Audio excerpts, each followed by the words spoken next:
পঞ্চম পর্যায়ে সাতক্ষীরায় 250টি ভূমিহীন ও গৃহহীন পরিবারকে ঘরের চাবি ও দলিল হস্তান্তর করা হয়েছে। বিস্তারিত সাতক্ষীরা থেকে নিজস্ব প্রতিনিধি আব্দুল ওয়াহাবের পাঠানো তথ্য ভিডিও চিত্রে। সারা দেশের ন্যায় সাতক্ষীরায় পঞ্চম পর্যায়ে 250টি ভূমিহীন ও গৃহহীন পরিবারের ঘরের চাবি ও দলিল হস্তান্তর করা হয়েছে।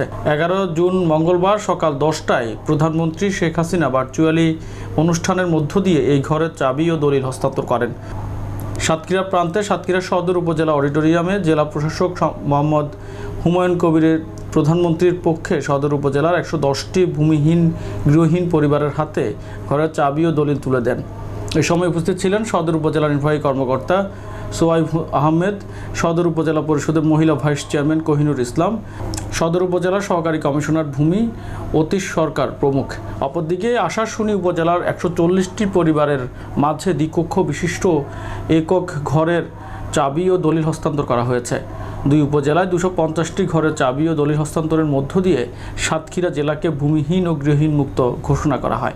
এছাড়া এর আগে জেলার বাকি উপজেলাগুলোতে ভূমিহীন ও গৃহহীন মুক্ত ঘোষণা করা হয়েছে এবং প্রথম থেকে চতুর্থ পর্যায় পর্যন্ত সাতক্ষীরা জেলায় 3227টি গৃহহীন ও ভূমিহীন পরিবারকে পুনর্বাসন করা হয়েছে।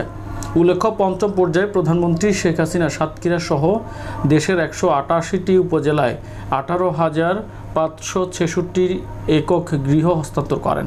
সমগ্র অনুষ্ঠান সঞ্চালনা করেন সদর উপজেলা প্রকল্প বাস্তবায়ন কর্মকর্তা মোহাম্মদ ইয়ারুল হক।